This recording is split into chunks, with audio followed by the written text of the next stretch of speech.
Hello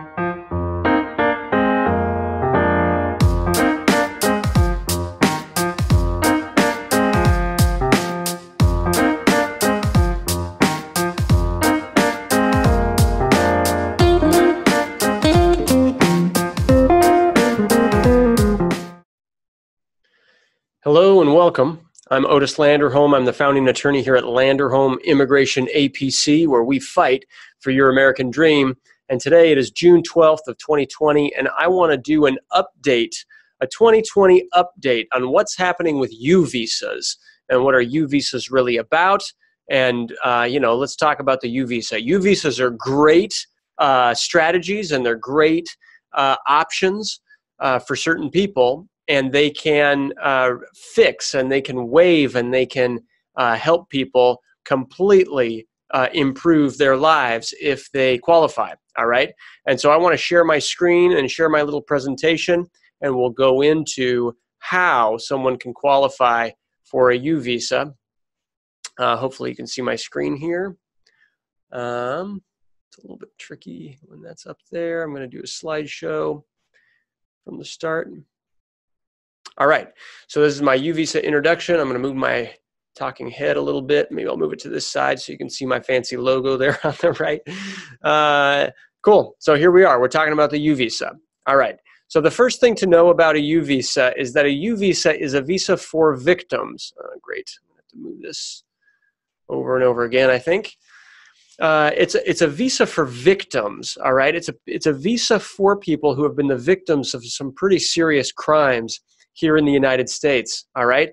And so here's the truth. I don't want anybody to be eligible for a U-Visa, all right? I don't want anybody to be the victim of some horrendous crime that may have happened to you, some attack, assault, abuse. But if something bad has happened to you, then the U-Visa becomes a mechanism, a legal mechanism that you can use that bad thing that's happened to you to improve your life, to apply for immigration status, to benefit you and your family for the future, all right? And so, that's the way the U-Visa works. There are 4 big requirements, and I've got them posted here, all right? Requirement number 1, you have to be the victim of a quote-unquote qualifying crime here in the United States. 2, you have to be quote-unquote helpful to law enforcement, helpful in the investigation or the prosecution of the crime.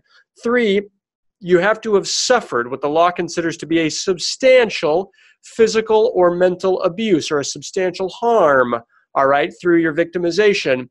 And 4, a U-Visa is a visa, so you do have to be eligible, you do have to be quote-unquote admissible to enter the United States. And if you're not admissible, then you have to be eligible for a waiver. And there are generous waivers that come with U-Visas, all right? So right now we'll look at each of those elements to make sure that we're all clear. So the first element is that you've got to be the victim of a quote-unquote qualifying crime. Well, U-Visa regulations have a list of the crimes that qualify, the specific crimes that qualify, all right? And so you'll see I've highlighted or I've made in bold some of the ones that we see most frequently. They include domestic violence, felonious assault, involuntary servitude. Sometimes immigrants get coerced into working, and it's almost like a threat. Hey, if you stop working, then I'm going to get you deported or something like that. And they're working without pay. It's basically slavery. It's a horrible thing to suffer, but we've won cases for people in this context, all right? Kidnapping is on there, rape, sexual assault, attempt, conspiracy, or solicitation of any of these crimes. And then there's this other one that's quote-unquote other related crimes, all right? So, so just because your crime might not specifically be on this list, it might be a quote-unquote other related crime, all right? So if you've been the victim of a crime here in the United States, then, let's talk about it. I'd love to look over the police report that you have. I'd love to see if we can help you through the process. All right, that's just the first requirement though. Also, regarding the first requirement, we've got to see who qualifies as a quote-unquote victim. Because a victim, if you were the witness of a crime, there's no visa available, all right? At least not a U visa is not a eligible immigration option for people who have been the witnesses of crime. Witnesses are different from quote unquote victims, all right? Now, who is the victim? The victim is actually more than just the person who suffered the abuse directly. They do have what they call direct victims, so people who are actually the victims of crimes, but the law also recognizes quote unquote indirect victims. So for example, if your child was the victim of a crime, but it was you who was helping the police to figure out what the child went through, right? If you had a minor child who was the victim of a crime, you're the one who's the guardian who's helping that person deal with it and who's the one cooperating with law enforcement. And so if that's the case, you might qualify as a quote-unquote indirect victim. And it's really spouses, children, parents, siblings. If the victim's a child, they might be eligible to be a quote-unquote indirect victim if they meet all the other U visa requirements. Sweet. All right, the second requirement is we've got to show helpfulness.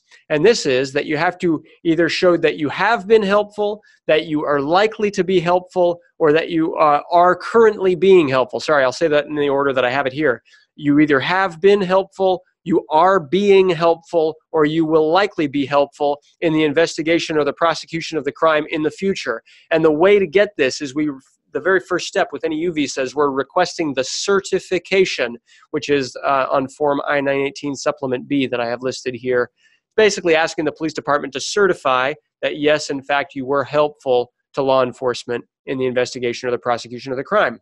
Awesome. Moving right along, the third requirement is substantial abuse. You have to be the victim and you have to have suffered substantial physical or mental abuse. And this is where we're getting medical records, we're getting psychological evaluations, affidavits from yourself, from friends, from other people who know you, whatever evidence we have to show the harm that you suffered, photographs, whatever we have. And we've got to explain it all clearly inside of your declaration, all right? The fourth requirement is we've got to show you're quote-unquote admissible, all right? So as with any visa, an applicant has to be admissible or, in the alternative, to be eligible for a waiver.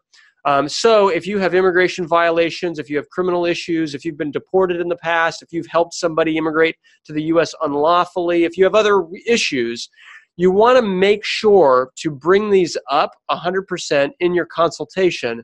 Why? Because the U visa could be the best strategy to waive all that stuff, all right? And yes, the U visa can waive many problems, many past violations from the past, depending on the situation. They don't automatically do it. It's a separate waiver application that you submit along with your U visa, but it can do that, all right? Sweet. So let's talk briefly about the process. Step one is the certification. We ask the police to certify your U visa to say that, yes, you were indeed helpful in the investigation or the prosecution of the crime. Step two is we submit the paperwork. So, we do your declaration, we gather the forms and evidence, we file it, we submit it, you get your notices saying that your case is on file, you get receipt notices, all right? And then step three is the long wait, and you're waiting, a long wait plus decision, approximately 10 years after submission. It's currently a little bit more than that. I'm going to talk about the backlogs right now. All right. And so right here, perfect. So the backlog, how long will it take? All right. So unfortunately, by law, the government is only allowed to grant 10,000 U visas per year. And so sometimes, anyway, I'll show you the table that I've come up with, but these cases are taking a long time because the problem is there's a huge backlog, all right? And sometimes while your case is pending, the government can approve you to be on quote-unquote deferred action, which does mean that you can be eligible for a work permit, and it means that you've got a prima facie determination that your U visa will be approved. It does not mean that it will be approved. It's just kind of after the first review, first glance of your U visa, the immigration officer believes that you've got a case, all right? So let's look at these backlogs, all right? If your U visa was submitted in 2014, it should have been adjudicated by now, all right? Absent some weird situation, sometimes there are complexities that make cases take longer. If your U visa was submitted in 2014 or before, it should have been adjudicated by now. If your U visa was submitted in 2015, then many of those cases have already been approved too, right? Based on the backlogs, we were looking at 2018, 2019, and 2020 this year to get all the cases from 2015 complete. If your case was submitted in 2016, all right, remember they can only approve 10,000 cases per year, and the problem is that the government has been receiving 30,000 applications every year, all right? So that's why it takes 3 years to get through 1 year of applications, all right? So basically, 2016, you're looking at likely getting a decision in approximately 2021, 2022, 2023, and then all the way down to the present. If you file right now this year, 2020, you're looking at likely not receiving a decision until 2033, 2034, 2035. You're talking about a wait of 13, 14, or 15 years. Again, this is my calculation based on my own research looking at the data and trends within U visas and my understanding of the law. This is not published anywhere. This is also completely subject to change. If Congress were to change the U visa requirements and allow for 20,000 instead of 10,000 visas to be approved, say, which is not proposed anywhere, right? I'm just saying, hypothetically. Hypothetically, this could change. And so, but it's good to have some kind of expectation. If everything stays the same, and if I'm right, then this approximately is a table to show what the backlogs are looking like. These are long, slow processes, which what does that really mean in practice? What this really means in practice is that in our firm, if there's a faster way to get you immigration status, let's do it, all right?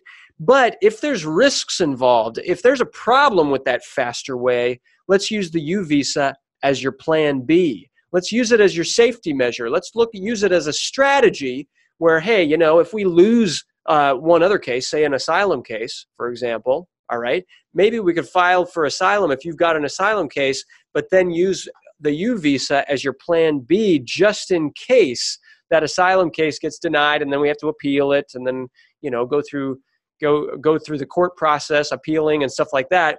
That's a long and nasty process, and you want to go in through a process knowing exactly what you're getting yourself into. The great thing about a U visa is you never have to go to court, all right?